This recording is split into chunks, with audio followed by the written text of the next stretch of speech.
This is Hillcross Primary School in the London Borough of Merton. Is he going to be in the washing basket? Julie Bowen is a teaching assistant at the school working with special needs children. No.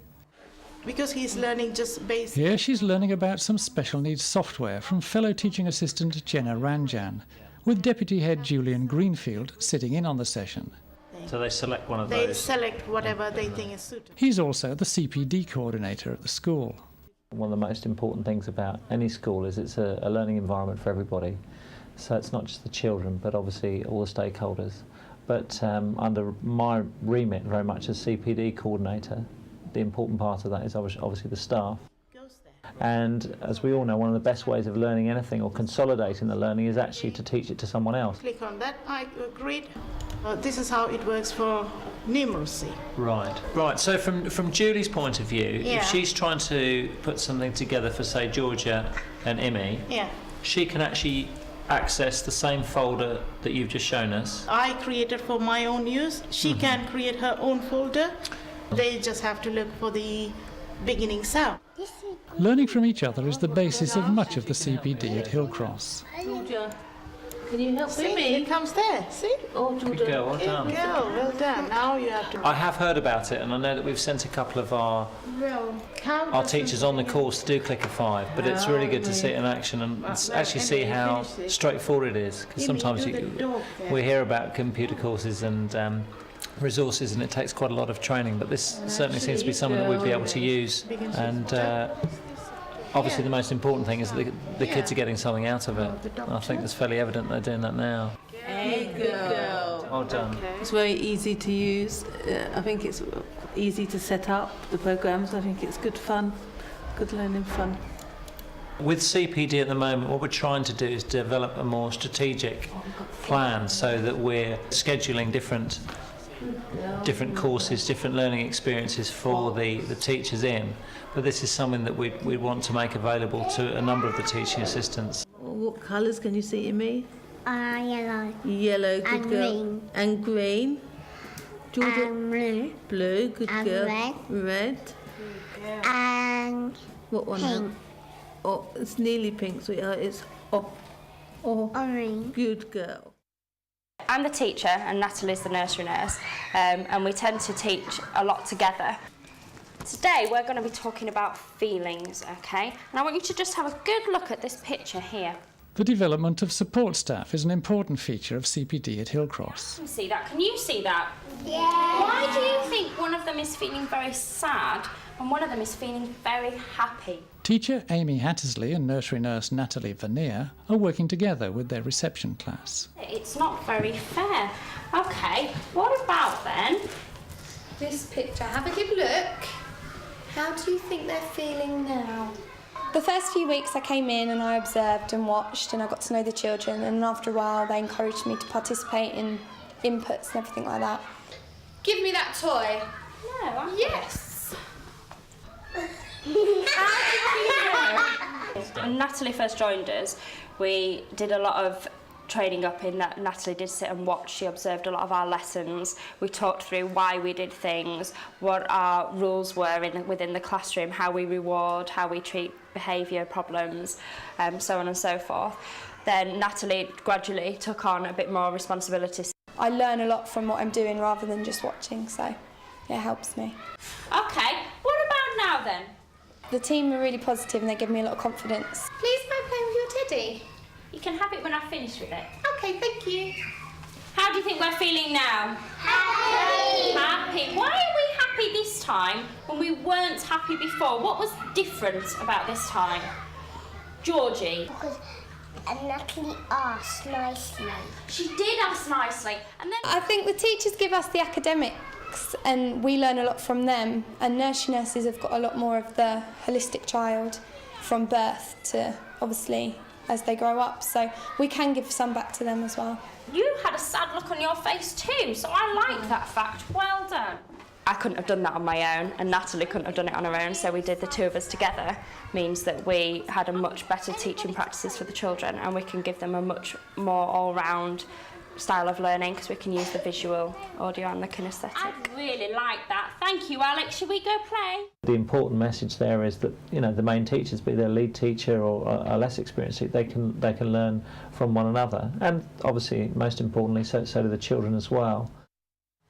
I'm going to choose Mikey today. Would you like... Tanya Doig is another reception teacher at Hillcross, and she too works with a nursery nurse, Marie Day.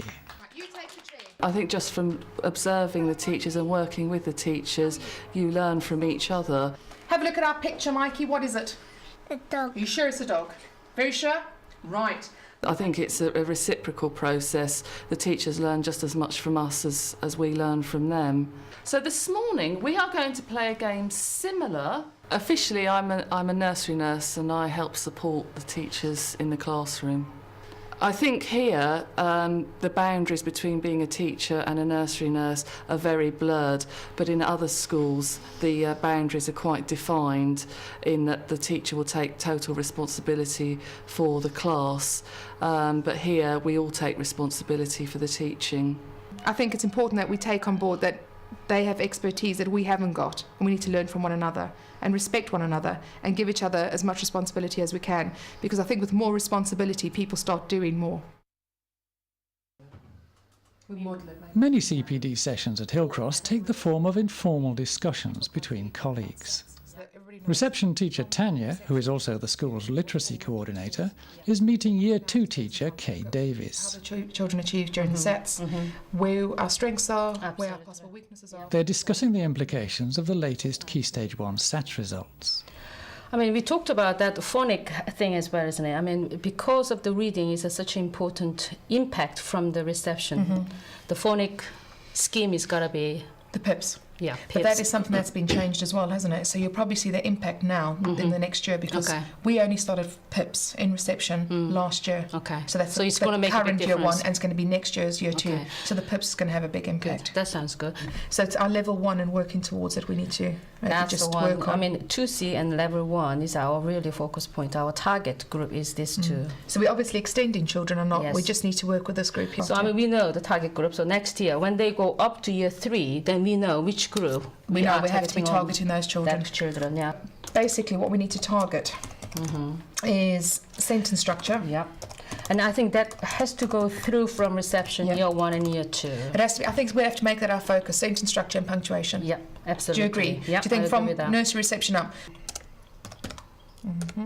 What Tanya did in the basic work during the foundation stage, we build on there and then we move on. But sometimes some children, they cannot catch up with the speed we are going. So then I have to go back to Tanya. And what do you think? How we go through from here? This is our target group. Any good ideas, especially she's a literacy coordinator. So we discuss quite a lot. We'll also be talking about how we can use one another in a sense in classes, because obviously Kay's expertise, you know, with the older children and I with the younger children. And obviously I'm going to have to extend children. So I would look at year 1 and year 2 staff and say, you know, what can I do next with these children? We're also talking about training the rest of the staff on what needs to be done next. So we'll be presenting a key stage meeting, and we'll be working through all these action points and targets with the rest of the staff. So it's really important that we have this time to sit and talk about it first.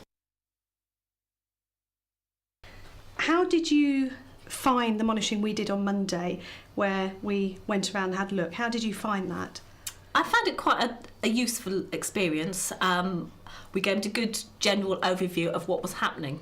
As part of her professional development, NQT Sarah Morris has been asked to monitor the delivery of design and technology across the school. She's reporting back to head teacher Mandy Pitts. Have you found out anything other of interest in that at the moment? Resources that perhaps it would be more useful to perhaps do as we do with the art, have a central area or something like that. We're not centrally resourced, are we, at the moment? No, not at the moment, not for DT. What would you say, having done this for the first time, is the thing that you've learnt the most, just in the monitoring that you've had a go at? What's been the thing that's been key for you? I think I've found it a very useful experience to go along and just see what happens in other classrooms. What I'd like to see you doing, I think next as well, is actually doing some lesson observations and actually observing the learning and the teaching going on, because I think that's where you're at the moment. I think you need to go in and see some teaching and actually make your own judgments about what's going on, and then have some support in what to do with those judgments, and how that will perhaps influence your own teaching or influence what subjects that you're actually leading. Yes, certainly. I think obviously observing other teachers is always a valuable experience for an NQT. Well done, thank you very much. I think you made a cracking job of it. Thank you. First step for you, between now and when I see you next. As in many primary schools, Julian has a full teaching timetable as well as his responsibilities for CPD. How does he fit it all in? It is difficult to fit it in. I mean, I suppose the way I see it is, I've got an overall picture of where I'm trying to get to, and each person has got those targets to meet. But clearly, the needs of the school are also uppermost in my mind as well, as we're currently redrafting the school improvement plan. Senko Julie Whittington has just come back from an external course interpreting the school's panda figures, and she's explaining their significance to Deputy Head Julian. All through the panda, maths comes out as the area for improvement, actually. Right. English is actually stronger. What we're saying is that perhaps with regard to training, maybe it's not just literacy that we need to be focusing on. A remedial support in maths is definitely an area we need to be looking at as a priority, really. Because at the moment we have very little up and running. No. Well, I mean, clearly from this actually does put it in context, doesn't it? We have the knowledge and the skills for the literacy, and what we do clearly has an effect, whether we have always enough people to put it into place. But we don't appear to have the structure at the moment for the maths, so that is an area to develop. That's a major issue there. But I think, as you say, from this, it's clear that starting from the top with obviously the maths coordinator, we need to think about developing expertise there. It's only through the input of some of these staff going out for courses that we maybe are able to throw the spotlight on certain areas that need development. In this case, it's certainly the maths. Later in the day, Deputy Head Julian catches up with two NQTs who are approaching the end of their first year at the school. In your final term as being NQTs, we're looking to move your teaching onto the next level. Are there any ways in particular that you think we can help you to do that in the course of this last term? It might not be this next half term, but certainly for next year, to make some of my teaching more topic based, so that you cover more than one subject at a time. Yeah, definitely. And that seems, I've talked to other teachers that have done that, and it seems to free up a lot more time because you're teaching more than one thing at once. That's right, well, you're hitting different areas of the curriculum, possibly humanities. But obviously it takes a lot more thought in your planning to try and cover everything. It's also more exciting as well, though, isn't it? And I mean, I guess if we're getting excited, dare I say it, but more excited about our planning, then hopefully the kids will get more excited about their learning, and that, after all, is perhaps the key. I mean, I agree with that. I mean, I think the base of actually doing it for a year just gives you that, you can be more adventurous because you have more idea where it's going to go. At the end of the day, your teachers are your main resource in any school. It doesn't matter how much you spend on whiteboards or computer software or the outside environment. Your main resource at any school are the teachers. And the best way of developing them is by investing in them, showing that they are the most important resource, and by encouraging them to develop themselves, both professionally and personally. And if you're helping to develop teachers, then you're certainly going to be helping to develop pupils.